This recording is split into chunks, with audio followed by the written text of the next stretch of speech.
ہر قسم کے روحانی جسمانی مسائل اور وظائف کے لیے پیر اقبال قریشی چینل کو سبسکرائب کریں۔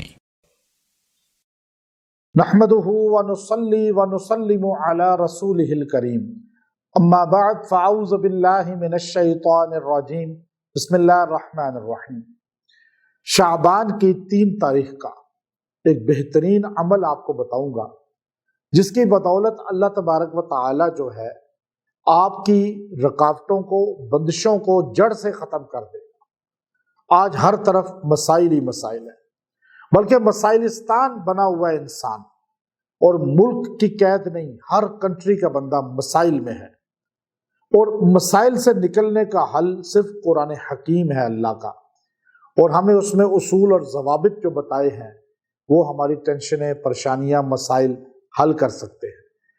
تو آج ہم اللہ کے قرآن سے جتنا دور ہیں اتنا ہی مسائل میں الجھے ہوئے ہیں، جتنا دین کی طرف آئیں گے، قرآن و سنت کی طرف آئیں گے، اتنا ہی مسائل ہمارے ختم ہونا شروع ہو جائیں گے۔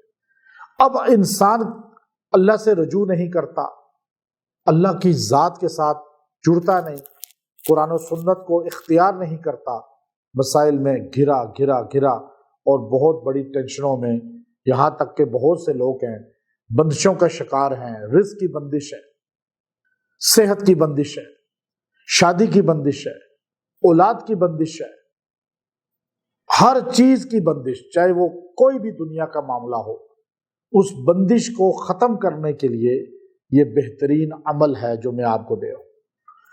اب بندش ہوتی کیا ہے؟ بندش جادو کے ذریعے بھی ہوتی ہے، جنات بھی کر دیتے ہیں، اور نظر بد سے بھی ہو جاتی ہے۔ اب جادو بہت کم ہے جو بندش ہو، بہت کم لوگ ہیں جن کا جادو اتنا پاورفل ہوتا ہے۔ جنات بھی کرتے ہیں، بعض کا تنگ کرتے ہیں، وہ شریر جنات، مسلم جنات چاہے ہوں چاہے کافر ہوں، وہ انسان کو زیادہ عبادت میں منہمک دیکھیں تو کافر جنات تنگ کرتے ہیں، پھر وہ بندش کرتے ہیں، رکاوٹیں لاتے ہیں، یا لوگوں کی نظر لگ جاتی ہے کہ کام آپ کا چل رہا ہے، کاروبار بہترین چل رہا ہے، ہوٹل ہے، ریسٹورنٹ ہے، آپ کا جنرل سٹور ہے، کوئی بھی ہے، اب آپ بندوں نے دیکھا کہ اتنی رش ہے، اتنا لوگ آ رہے ہیں، بس ایک دم نظر بند ہو جائے گا کام۔ بڑا صحت مند خوبصورت آدمی ہے، عورت ہے، اس طرح اب عورتیں ہی میک اپ کر کے ٹک ٹاک پر اور دیگر چیزوں پر اور شادیوں میں ادھر پھرتی ہیں تو نظر لگ جاتی ہے، گر جاتی ہے صحت، ایک دم بستر پہ۔ مرد بھی اسی طرح، شادی نہیں ہو رہی، طلاقیں ہو رہی ہیں، اچھی شادی ہے، میاں بیوی کو نظر لگ جائے گی، یا کوئی جنات کو نفرت ڈال دیں گے، طلاقیں ہو جائیں گی، اولاد نہیں ہو رہی، وہ بھی مسائل پیدا کر دیتے ہیں، یا جادو یا جنات یا نظر بد۔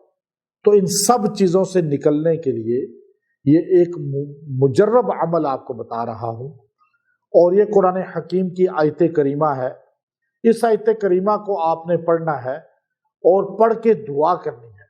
اب آپ اس دن بیٹھے توجہ کے ساتھ اور اپنے خشوع و خضوع کو ملحوظ رکھ کر، آپ یہ دن یا رات کسی ٹائم بھی پڑھ سکتے ہیں، اور اس کی فیوزات برکات آپ کو حاصل بھی ہو جائیں گی۔ تو آپ نے جو ہے یہ آیت کریمہ پڑھنی ہے، سورہ نازعات ہے، اور ساتھ ہی جو ہے اس کا 27واں پارہ کا یہ دوسرا رکوع ہے، اس کے اندر آپ کو یہ مل جائے گی۔ وَذَكِّرْ فَإِنَّ الذِّكْرَىٰ تَنفَعُ الْمُؤْمِنِينَ وَذَكِّرْ فَإِنَّ الذِّكْرَىٰ تَنفَعُ الْمُؤْمِنِينَ۔ تو یہ فائدہ اللہ تعالیٰ آپ کو عطا فرمائیں گے۔ اس آیت کو آپ 111 بار پڑھیں اور دعا کریں، اللہ تعالیٰ رکاوٹ توڑے گا، جو مسئلہ ہے اس کو دعا میں شامل رکھیں، انشاءاللہ اس کی برکت سے رکاوٹیں ٹوٹیں گی اور پریشانیاں ہر چیز دور ہوں گی۔ وآخر دعوانا الحمد للہ رب العالمین۔